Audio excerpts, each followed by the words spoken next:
Para saudara dan saudari yang Tuhan cintai, selamat pagi dan selamat bertemu lagi dalam renungan harian dari Paroki Santo Petrus dan Paulus Sargapura, edisi hari Jumat, tanggal 24 Maret 2023, dalam masa Prapaskah yang keempat.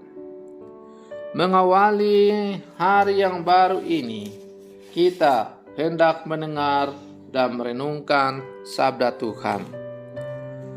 Marilah sebelum kita mendengar dan merenungkan sabda Tuhan, kita berdoa. Dalam nama Bapa dan Putra dan Roh Kudus. Amin.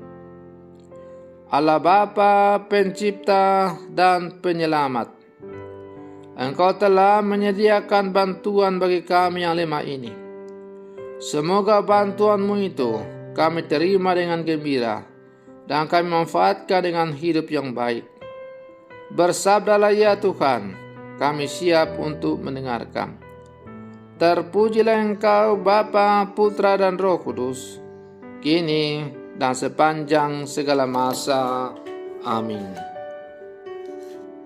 Para saudara dan saudari yang Tuhan cintai, sabda Tuhan yang hendak kita dengar dan kita renungkan untuk mengawali hari yang baru ini, hari Jumat dalam masa Prapaskah yang keempat, diambil dari Injil Yohanes pasal 7 ayat 1 sampai 2. Lompat ke ayat 10 ayat 25 sampai 30. Tuhan bersamamu. Inilah Injil suci menurut Yohanes. Yesus berjalan keliling Galilea. Ia tidak mau tinggal di Yudea, karena di sana orang-orang Yahudi berusaha membunuh dia. Ketika itu sudah dekat hari raya orang Yahudi, yaitu hari raya Pondok Daun. Sesudah saudara-saudara Yesus berangkat ke pesta itu, ia pun pergi ke sana, tidak terang-terangan tetapi diam-diam. Beberapa orang Yerusalem berkata, "Bukankah dia ini yang mereka mau bunuh? Lihatlah, ia berbicara dengan leluasa, dan mereka tidak mengatakan apa-apa kepadanya. Mungkinkah pemimpin kita benar-benar sudah tahu bahwa ia adalah Kristus? Tetapi tentang orang ini kita tahu dari mana asalnya. Padahal bila Kristus datang, tidak ada seorang pun yang tahu dari mana asalnya." Waktu Yesus mengajar di Bait Allah, ia berseru, "Memang aku kamu kenal, dan kamu tahu dari mana asalku. Namun, aku datang bukan atas kehendakku sendiri, tetapi aku diutus oleh Dia yang benar, yang tidak kamu kenal. Aku kenal Dia, sebab aku datang dari Dia, dan Dialah yang mengutus aku." Mereka berusaha menangkap Yesus, tetapi tidak ada seorang pun yang menyentuh Dia, sebab saatnya belum tiba. Demikianlah sabda Tuhan. Para saudara dan saudari yang Tuhan cintai, banyak manusia yang menolak percaya kepada kebenaran karena menghamba pada kepentingan diri dan popularitas. Bahkan orang benar sering diasingkan dari masyarakat karena memperjuangkan keadilan dan kebenaran. Orang benar dienyahkan dari pergaulan, sebab dengan laku hidup mereka, keburukan orang-orang jahat makin terlihat. mereka menjadi ancaman sehingga layak diasingkan ataupun dibunuh. Hal inilah yang dialami oleh Yesus, sang kebenaran sejati, sebagaimana kita dengar dalam bacaan Injil yang baru saja kita dengar. Semua perihal baik yang diwartakan dan ditawarkannya dilihat sebagai sesuatu yang buruk di mata mereka yang membencinya. Orang-orang yang mulai percaya kepada Yesus masih meragukan bahwa Dia adalah Kristus atau Mesias. Mereka mengenal Yesus secara dangkal, sebatas mengetahui asal-usulnya semata. Mereka tak mengenal Bapa yang mengutus. Pengenalan yang dangkal ini pun berujung pada penolakan. Para saudara dan saudari yang Tuhan cintai, iman kita pun sering tidak mendarat pada pengenalan yang mendalam akan Tuhan. Kita cenderung mendambakan terjadinya hal-hal yang luar biasa untuk menjadi lebih percaya. Kita mengharapkan mujizat-mujizat yang di luar nalar manusia, barulah kita percaya.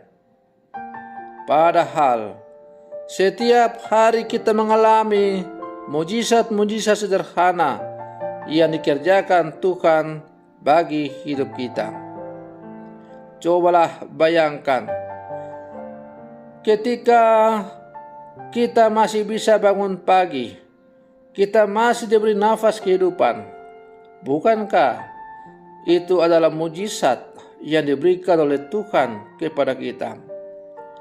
Tetapi karena saking biasanya, karena kita alami, maka kita tidak sadar lagi bahwa nafas kehidupan yang masih kita boleh nikmati setiap hari itu adalah mujizat Tuhan yang sungguh luar biasa yang diberikan kepada kita. Yesus hadir sebagai Allah yang bisa kita kenal secara manusiawi.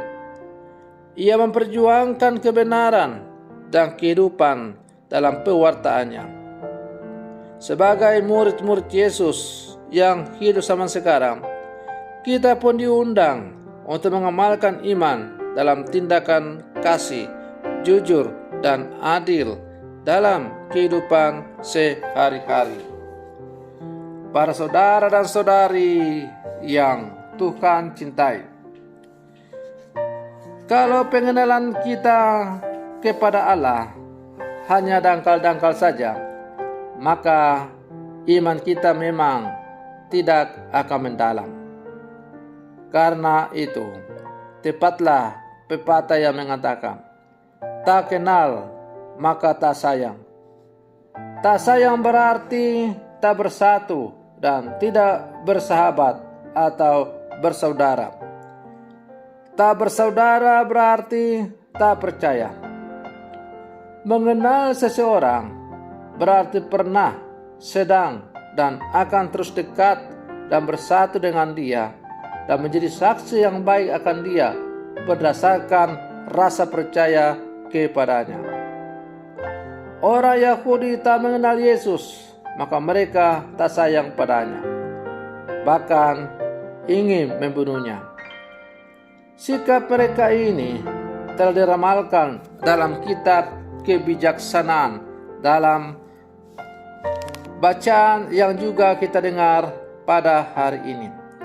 Orang-orang Farisi berkata satu sama lain, karena angan-angan mereka tidak tepat, marilah kita menghadang orang yang baik, sebab bagi kita yang menjadi gangguan serta menentang pekerjaan kita. Pelanggaran-pelanggaran hukum dituduhkannya kepada kita, dan kepada kita dipersalahkannya dosa-dosa terhadap pendidikan kita. Para saudara dan saudari yang Tuhan cintai, mengenal Yesus secara mendalam bagi kita yang percaya kepadanya sangatlah penting. Karena mengenal Dia berarti Dia akan membuka misteri hidup kita, mewahyukan kepada kita siapa diri kita sebenarnya, dan dengan itu kita pun bisa mengenal diri kita sendiri. Mengenal diri adalah modal untuk mau mengenal sesama dan Tuhan. Maka kitab suci menulis bahwa mengenal Allah merupakan sebuah kebijaksanaan. Darinya bersumber kebenaran dan keadilan. Orang baik selalu mencari kebenaran yang bersumber pada Allah, tetapi orang fasik selalu menghadang kebenaran, keadilan, dan semua orang yang mencarinya. Para saudara dan saudari yang Tuhan cintai, apakah kita sungguh telah mengenal Tuhan yang kita imani dan kita percayai? Apakah iman kita sungguh sudah merupakan pewujudan nyata dari pengenalan kita akan Tuhan yang kita imani itu? Maka marilah dalam seluruh kehidupan kita, para saudara dan saudari yang terkasih, sebagai murid-murid Yesus yang hidup bersama sekarang, mari terus kita memperdalam pengenalan kita akan Tuhan yang kita imani. Dan semakin kita mengenal Tuhan secara mendalam, maka iman kita semakin bertumbuh dan berkembang. Cinta kita kepada Tuhan semakin bertumbuh dan berkembang. Dan pada akhirnya kita akan semakin bersatu dengan Dia. Para saudara dan saudari yang Tuhan cintai, semoga perenungan saya ini untuk mengawali hari yang baru ini pada hari Jumat dalam masa Prapaskah keempat semakin mempersiapkan hidup kita untuk bangkit bersama Kristus menata hidup yang semakin baik. Semoga demikian. Selamat pagi. Tuhan Yesus memberkati.